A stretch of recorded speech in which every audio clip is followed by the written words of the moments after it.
Kantahan mo na lang sila. Sinungaling kaya. Gusto niyo ba kumanta ko? Mga kababayan ko, Sa kaisang pelikula ni Chris Aquino, kung saan niya nakilala. Tama. Yung nandito ako. Tama. Saan niya nabighani. Hindi naman. At saan niya naloko si Chris Hindi Aquino. mo ginawa ko si Chris. Kung di mo naloko, kantahan mo. Okay, so that was February 14, obviously on my birthday. And Serious political combat. 8 diretso senatorial. I'm sorry, I apologize. Let's move on kasi today, as we speak, there was a rally in Manila. I think this was it, tama ba kung San Andres? Yes. And it was again addressed. Can I play that? Sadali lang. So, maliwanag po dito, ano mga pre, medyo si Chris Aquino ay pinagtawanan po sa stage. No, kasi ginamit po nila bongo. Ginamit po talaga. And then, nung pinanood ko po yung video, hindi po maganda yung dating eh. Para sa akin mukhang logi si Chris Aquino dito. Loging-logi. Diba? Kasi, may halong pambobola itong pinagsasabi ni Philip Salvador dyan sa stage na mahal niya daw si Chris Aquino. Diba? Pero hindi niya magampanan yung pagiging tatay niya. Oh. Doon pa lang po, isa ng malaking kasinungalingan yun. Nasabi niya, mahal niya si Chris. Pero yung anak niya, hindi. Maraming naloko doon Maraming naloko. Napaniwala. Diba? Oh. Anyway, itong video na to ay 2019 pa po yata ito. No? Kaya lang, medyo napapag-usapan po natin ngayon kasi itong si Philip Salvador ay alam nyo naman, walang isang salita yan. 'Di ba? Walang alam. Puro lang magsasalita sa sa stage, gagamitin yung mahihirap. 'Di ba? Tapos na nilang gamitin si Chris Aquino. Ngayon mahihirap na naman. Mahihirap na naman yung kanilang gagamitin. 'Di ba? So ito po yung bibigyan natin ng reaction. Panoorin po natin yung video mga pre. No, panoorin po natin ito. Pero syempre, no, bago po tayo magtuloy-tuloy sa ating reaction ngayon. And kung hindi ka pa po nakasubscribe sa ating YouTube channel, huwag kalimutang mag-like, share, and subscribe para naman po maging updated kayo sa mga uploads natin. And syempre, meron po tayong Facebook page dito, Ballpoint Man 2.0, Team Birador. And syempre, may TikTok po tayo, Ballpoint Man 2.0. Ayan, yan po yung TikTok natin. Okay. Bigyan po natin ito ng reaction. Apakabastos talaga ni Bongo at Philip Salvador dito sa totoo lang. 'Di ba? Oo, hindi man lang nila ginawa nilang katawa-tawa. Ginawa nilang katawa-tawa si Chris Aquino. Ginawa nilang pulutan. No? Ginawa po nilang pulutan. Panoorin po natin ito. Alam niyo sa kanya po nag-umpisa yung family planning. Uy! Anak ng anak to eh. Ano ka ba? 4 sa Davao pa lang yun. Sa buong Pilipinas, 35 po. Uy! Hindi mo totoo yan! Meron sana akong sasabihin, kaya lang may mga media eh. May mga media. Pwede ulitin ko yung script ko. Yung script natin, Okay, tuloy lang natin. ulitin na natin. Alam niyo po, Ma'am Chris Aquino, paumanhin. Paumanhin po. Kasi ganito, makinig po na kayo. Kami naman ipi. Alam niyo, alam ko sawa-sawa na po kayo sa politika niyo. Puro pangako, puro promises po. Gusto lang po namin kayong pasayahin. Kaya may script kami ni ipi. So, isa lang ibig sabihin yan. Yung mga pangako nyo, napapako. Kaya ayaw nyo ng pag-usapan dyan. Kaya ang gagawin nyo, magpatawa na lang. 'Di ba? Tingnan nyo, nung nanalo kayo, dyan sa Senado, naging kengko yung Senado. Naging comedy yung Senado. Kasi puro kayo patawa. 'Di ba? Na pinapatawa namin kayo. Ngayon, meron po akong medyo nasaktan. Ay, sabi ko pa umanin po, script lang namin to. Papakatawa lang, intro joke lang namin to ni Ipe. Kaya lang po, siguro, di na namin gagamitin yung joke na yon. At ang importante po, mapatawa namin kayo at mapangiti. Kasi puro politika na lang po ang naririnig ninyo. Para sa inyo. Can we turn this off? 11:34 p.m. last night po, Senator Bongo actually was man enough to call me and apologize. That call lasted 23 minutes. Magkaibigan po kami. Hindi ko na kailangan i-detalye sa inyo kung anong pinag-usapan namin. Kasi ang totoo, a lot of it hindi ko maalala kasi iyak ako ng iyak dun sa phone call na yun. I admire him because he was man enough to call me Alam naman ng lahat, di ba? In our country right now, he's considered probably the second most powerful man. Hindi niya kinailangan gawin yon. And yet, he reached out. Alam ko, meron mga magbabadi ko sa akin for saying na, why am I acknowledging the apology? But you also have to understand, naiintindihan ko na hindi niya kailangan gawin yon. And if only for that, I'm not saying it erases the sin. Hindi ko sinasabi na nakakalimutan ko na yung sakit. Pero ang sinasabi ko, humanga ako dahil nagpakalalaki siya at tumawag siya. So, kung iintindihin po natin, may sama ng loob itong si Chris Aquino kay Bongo. Dahil ginawa nga siyang katatawanan. Kaya nga lang, medyo sa kabilang banda, medyo, 'di ba, naging okay si Chris Aquino dahil tumawag si Bongo. Ngayon, bibigyan ko kayo ng idea. Parte ito ng plano. Okay? Idea to ha. Halimbawa, ako sa kalagayan ni Bongo, kasama ko si Philip Salvador. Bubulungan ko si Philip. Gawa tayo ng eksena. Eksena tayo sa stage. Gamitin natin si Chris Aquino. 'Di ba? Yung issue yung dalawa. Yung inyo. Gamitin natin. Magbatuhan tayo ng salita sa stage. Siyempre, alam ko ito si Chris Aquino magagalit to. Sasama yung loob sa akin. Pero kaibigan ko naman yan eh. Pero sasama yung loob niyan sa akin. Diba? Oo, sigurado yan. Ngayon, pag nag-react si Chris Aquino, ang gagawin ko, tatawagan ko. Mag-a-apologize ako. Para, diba? Maging okay yung lahat. Oo, ganun yung plano. Ay matalino si Bongo eh. Yung talino nga lang niya, ginagamit sa mali. Diba? So parang sa tingin ko, ganun yung nangyari. Expected na talaga ni Bongo na magagalit itong si Chris Aquino. Diba? Yun. Sabi nga ni Chris Aquino na medyo sa kabilang banda, natuwa siya kasi tumawag si Bongo, nag-apologize. Pero si Bongo siguro habang nag-apologize, naka-smile.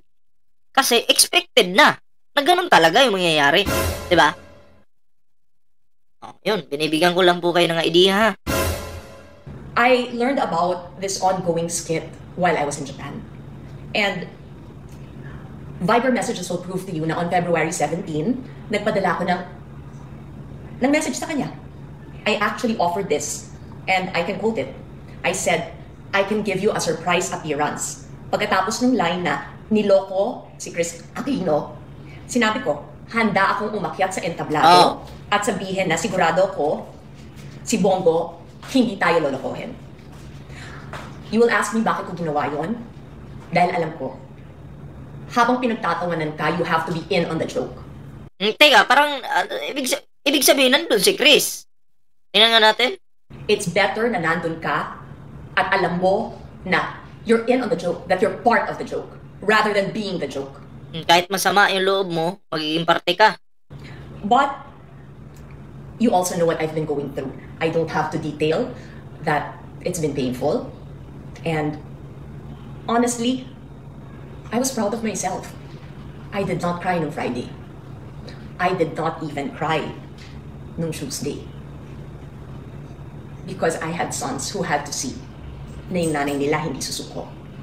And ang coping mechanism was decluttering.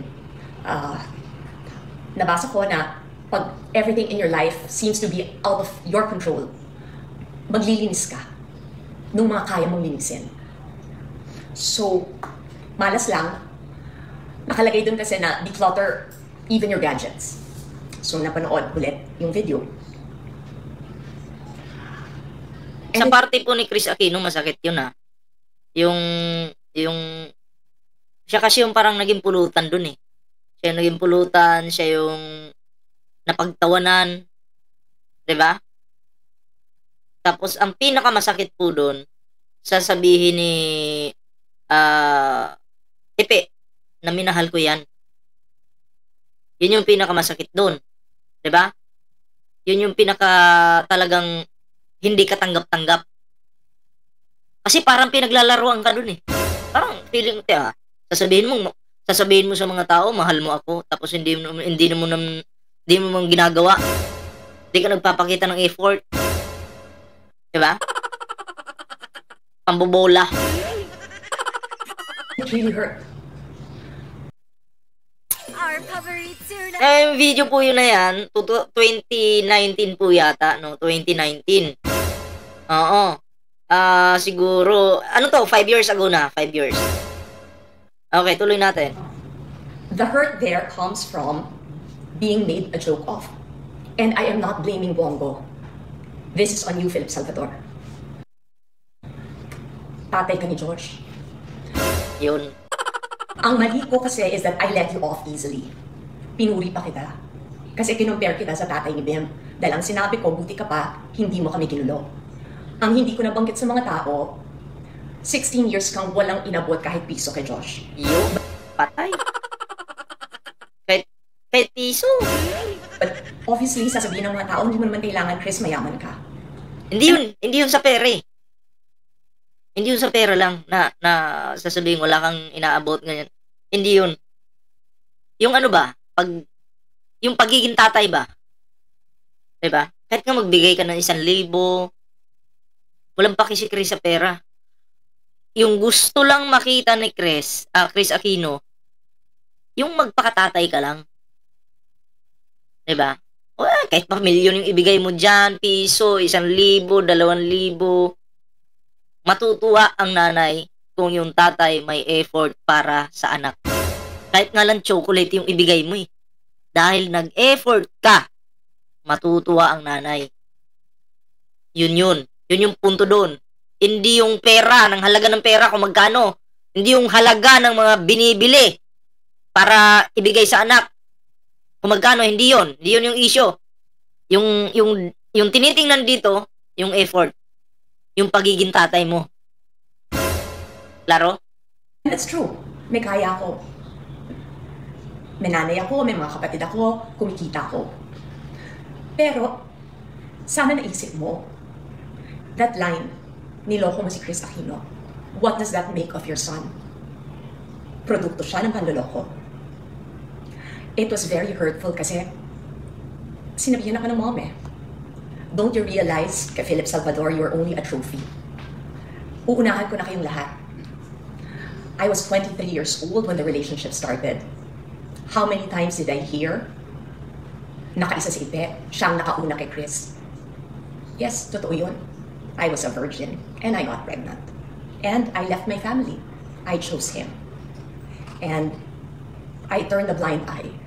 I turned a blind eye to the gambling. I turned a blind eye to the nights na hindi ma-explain kung bakit hindi umuuwi. Alam ko tapos na yung shooting.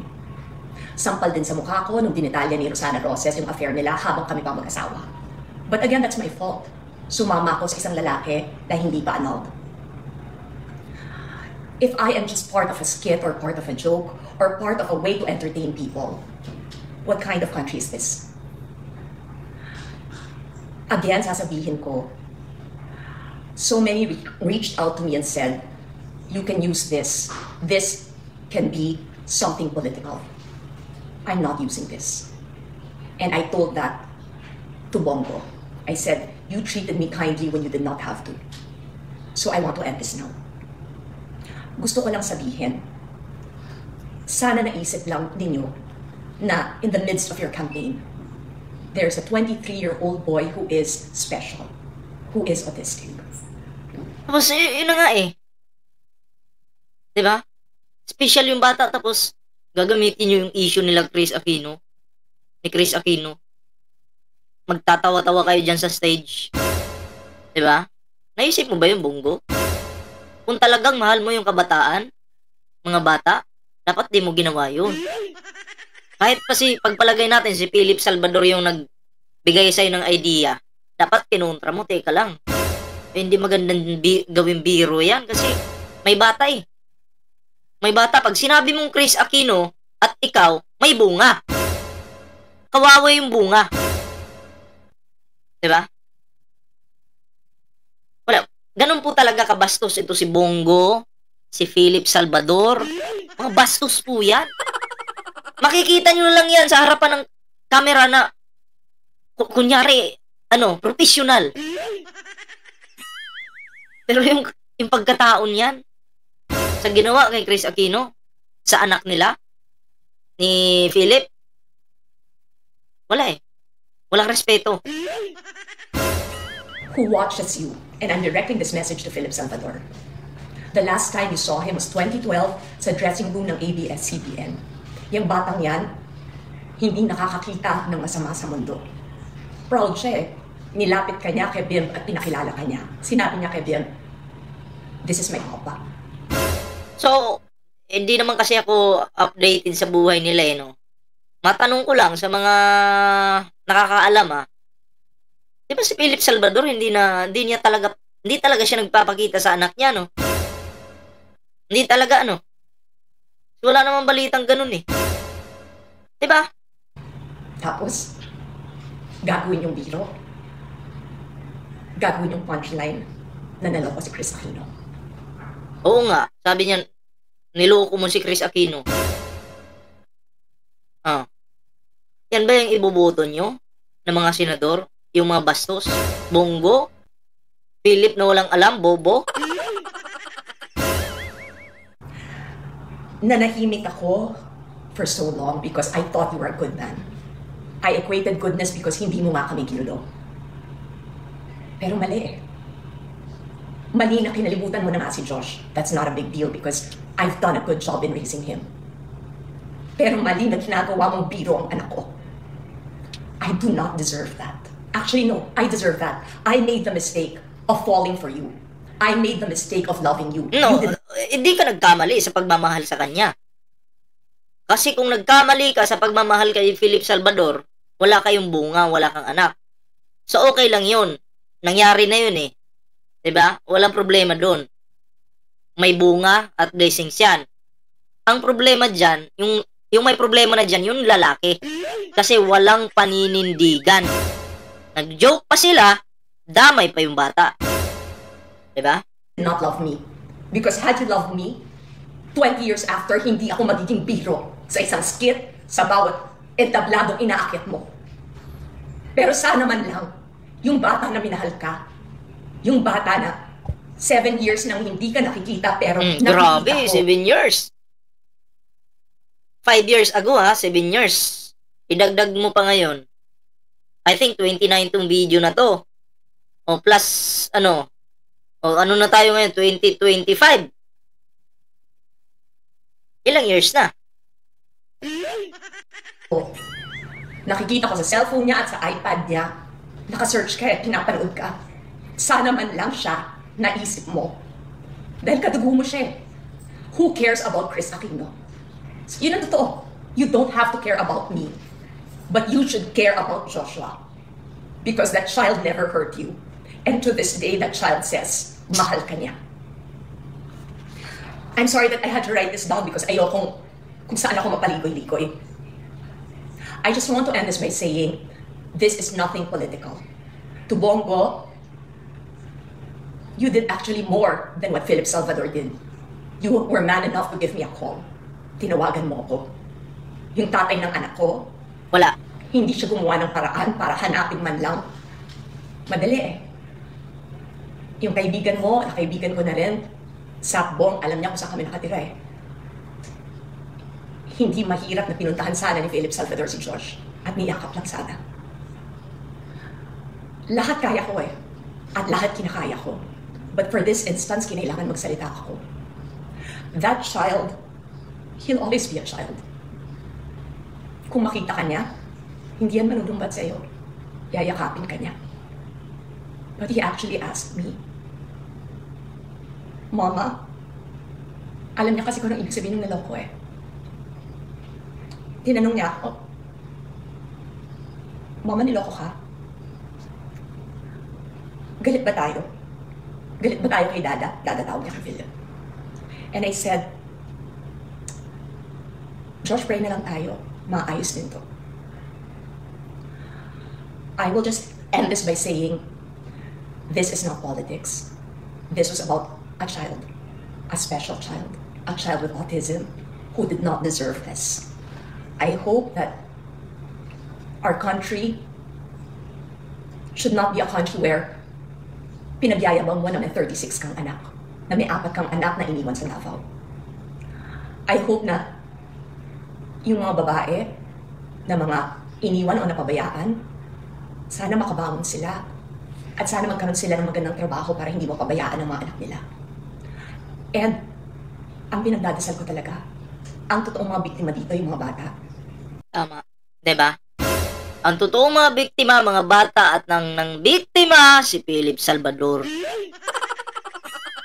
36 na anak! Grabe! Tama pa ba yun? Baka pag nanalo si Senador yan, anak na lang ng anak kasi marami ng pansustento. Doon na kukunin sa pera ng bayan. Yung kanyang pambabae. Aba! Yan po yung isipin nyo. Hindi ko naman sinabing gagawin ni Philip Salvador, ha? Baka. O kasi mahilig ito sa babae. Siyempre, pag mababae ka kasi, dapat may pera ka, malaman yung bulsa mo. O siyempre, pag senador ka na, marami na nun. Diba? Marami na nun. Tayo, bayad tayo ng tax, tapos, yung iba pala dyan, yung mga tax natin, pinangbababae lang nila, may mga ganun eh. Posibleng mangyari yun. Oh, papayag ba kayo? Kasi hindi naman nila ginusto eh. Na tayo mga maging magulang nila. So sana, yung batang ganun kabait, na nagpapakita ng galang sa lahat, na walang ginawa kundi yakapin ang lahat, mag-share, magregalo, lahat ng pangalan na aalala. Inaabot lahat ng meron siya. Kaya nga minsan natatakot ako baka ma-take advantage na. Sana, yung mga batang ganon, hindi mabago ng ganitong klaseng mundo. I repeat this, Bong, you hurt me, but that's part of life. In time, sinabi ko sa'yo, I will stop grieving, but I hope that you understand. Masakit pa rin kasi ginawa ng biro ang buhay ko. Ang pinakamasakit, ginawa ng biro yung buhay ng anak ko. I hope you Siyempre, masakit po yan sa isang nanay, ha? Oo. Kasi, ilang buwan niyang dala-dala yung bata sa tiyan. Nung pinanganak, papadidi niya pa yan. Yung tatay, nasan? learn from this because I've learned. I chose the wrong man to love. And my son is now paying for that. And the only thing I can say is life moves forward. And the only thing I can do is try my best to be the best possible mother for this child.